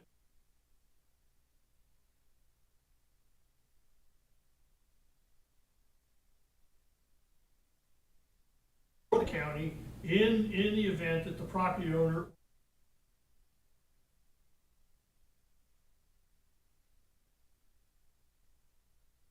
Yes, we have a lawyer present. Okay, sorry, we have public comment coming up. Thank you. Can I ask one more question about that amount that you have budgeted? What Yes, is the sir. plan for that? Because we've seen, obviously, we've sat here for almost 2 hours now, and we see how slow the wheels of progress move. If we don't come to some type of resolution by the end of the next fiscal year, what's your plan for that $1.5 million? Will it be rolled into a general budget and earmarked for future buyouts, or would it just be sent into the general fund, or what's the plan? Being that we are an enterprise fund, it would go back into our fund balance, not earmarked until the next budget season if we chose to earmark it again. Yes, sir.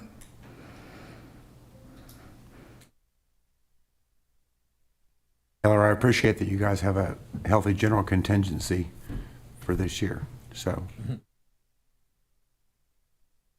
I believe that's more on the finance side for any kind of salaries or other fringe benefits that may raise our budget. You want to protect not being able to do a grant match. Yes, sir, exactly. And we did go through any of our prospective grants and make sure that we line item those out as amounts for matches, even future potential grants. Thank you. Appropriated and you don't use it, it can go right back into your fund balance, and that's good. It's the good news. Yes, sir, thank you. Thank you, Ms. Brewer. Thank you. At this, I have one more new business from my standpoint, and that is the election of a chairperson and vice chair for 2027, or the balance of 2026 into 2027, since the year calendar. I move that we nominate Mr. Mark as the chairman. Second. Third, fourth.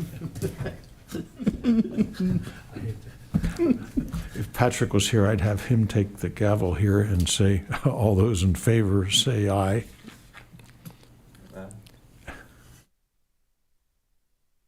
Motion passes. Now we need a motion for the vice chair. Do I I? move with Patrick, he's not here, but we're going to appoint him the vice chair. Do I have a second? Second. We have a second. Any discussion? Patrick not being here doesn't get a chance to speak. So, all those in favor of Patrick Mitchell being the vice chair for the next year, motion passes unanimously. Congratulations, gentlemen. Thank you. Now we're into public comment. Sir?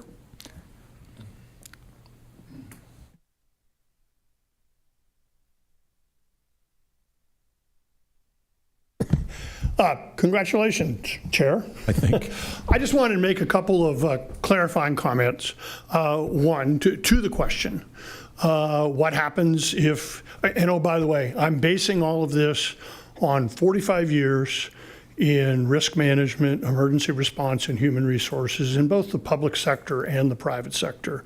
The last 14 years being public sector at the state, county, and city level. If an offer is made to buy out a property owner, a situation that in this case, the county says, don't think we can mitigate that, or don't, the cost to mitigate exceeds the payback or whatever. If an offer is made in good faith and that offer is turned down, then that becomes a affirmative defense should the property owner who turned it down or a subsequent property owner file a tort liability lawsuit against the county. So that's the answer to that question.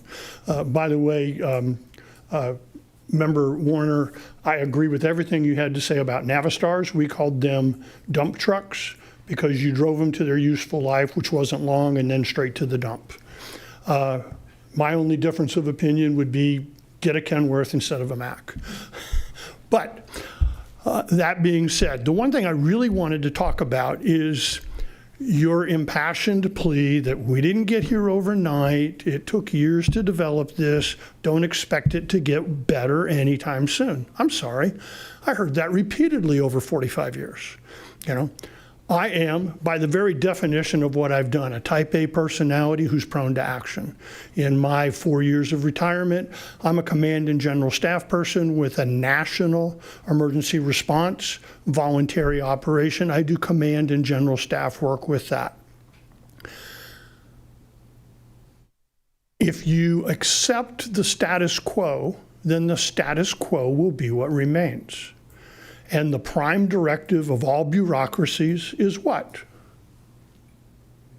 Preserve and grow the bureaucracy.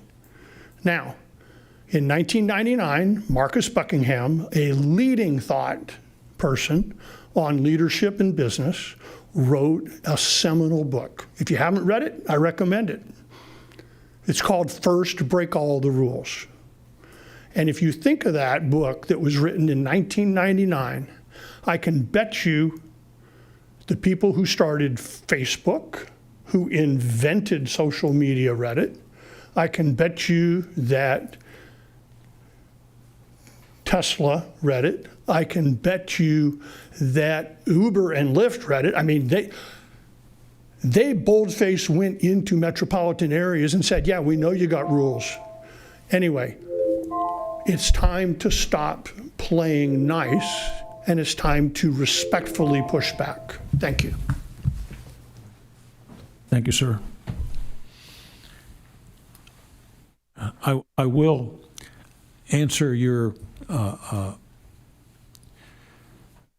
question that the people on this board, and some of them are ex-military leaders, and they lead by example, and they do not accept the status quo.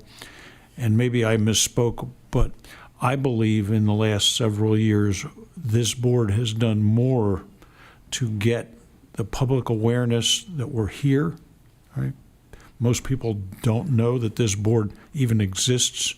And as I explained to the new county administrator, that we are technically the ombudsman of these stormwater fees for the public. And we do take, every one of these members takes their responsibilities seriously. And we want and demand that we fix anywhere we can the stormwater issues in this county. That's what we're here for. And I know that sometimes we are thought of as a thorn in the side of the operations people because we demand action, all right? So if I misspoke saying that it took a long time to get here, I'm talking about the fact that the fixes may not be overnight, but they're going to get fixed. And we're not going to, if it took 30 years to get there, we're not going to take 30 years to fix it. I guarantee you that. Hope that answers some of your questions. Is there any other new business that needs to come before this board? If there being none, I declare. I have one comment. I didn't know you were closing public comments so quickly. And this goes to, I wish Mr. Ritz was still here. This goes to the council. When Mark asked me to come back and especially be here and research the budget, I reached out to several people I've known in the industry and to find out what's really going on with stormwater. You know, stormwater awareness has increased over 1,000% in the last 5 years. some of that's due to we're paving more areas and more developments. What I did find, what is of interest, is there are some large stormwater areas that are now being separated from public works or sewer and water, and they are becoming, and even engineering, and they are becoming their own entity. They have their own engineering.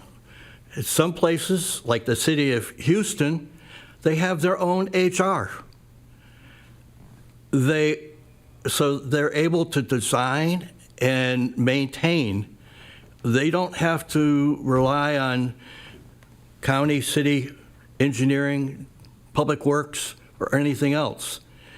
And I think it is something that if we're going to be looking forward and trying to move stormwater, that the county needs to look at it from a standalone entity.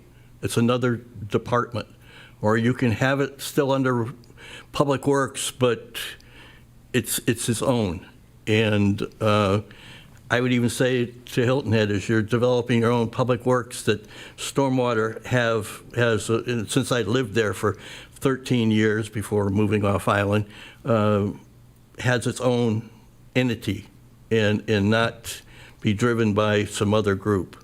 I think that's the way forward for stormwater. I think everyone has to understand and accept that where we were even in the year 2000, we're far, far down the road because we have more developments, more housing, more shopping centers, more, you name it.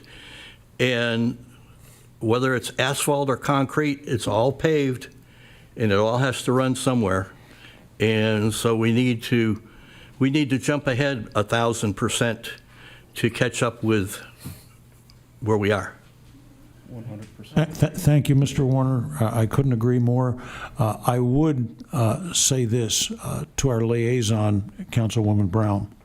All right. It has been proposed that the management, the operations management of the county, look into redirecting stormwater not being an enterprise and having our budget go directly into the general fund, which is counter to what Mr. Warner just spoke about. We, and I believe I can speak for most of my board members here, that we are vehemently against putting our what's now an enterprise fund and our stormwater fee back in the general fund, where people that do not recognize the need for stormwater protection could decide next year that stormwater gets no money. We don't want that to happen. So we need you as our liaison to go back to council saying the Stormwater Utility Management Board wants to stay as an enterprise fund. Thank you. I don't believe that the foundational documents for the formation of the stormwater utility allows the funds to be used for anything other than stormwater. So we definitely don't want to do that. They may change the ordinance, so we don't want that to happen. And Mark, the other thing I found in my survey is that there's a new emphasis: clean water for drinking, and how to handle sewer, and how to handle stormwater. Those are the three emphases coming out of major metropolitan areas, and that's where the county should be looking at. Now, I understand, clean water, that's not a county function here, but definitely stormwater is, and that should be a big emphasis. Unless Mr. I'm Ross wants to say anything? Just echo what everybody said. There needs to be a paradigm shift the way we do things. It can't be, we've always done it this way. And I think it's very important for council to realize that as I've said all along, I've said it here and in other venues, we've really got to have that forward vision, thinking far enough ahead to where we're not playing catch up all the time. And I would also suggest that Mrs. Brewer beefs up her budget and maybe hopes that we can get some progress made towards making stormwater better. Thank you. Mr. Andrews, anything? Shannon? We need to clone Tyler. With that said, Mr. Feinberg, before we do close, I know that I heard the requests on the specific equipment purchases. I do hear that. I will look into that. In lieu of not voting, our next meeting will be past the time that my budget is due. Can we vote on the numbers for the budget and circle back around to the type of equipment that we're purchasing prior to purchase? Would that be amicable to the board? It would, the amount is budgeted for the equipment. I'll go with that. It's the specific, it's the truck, it's the excavators that, I believe Taylor just needs an okay on the final number yeah, final number. as opposed to the line items. Yes, So sir, thank you, and we can definitely adjust the Can I have a type. motion that we recommend that this budget be passed for 2027? Recommend the budget for 2027 be passed. Okay. All those in favor? Unanimously approved. Thank you, Chairman. Sorry. With that, the meeting is adjourned.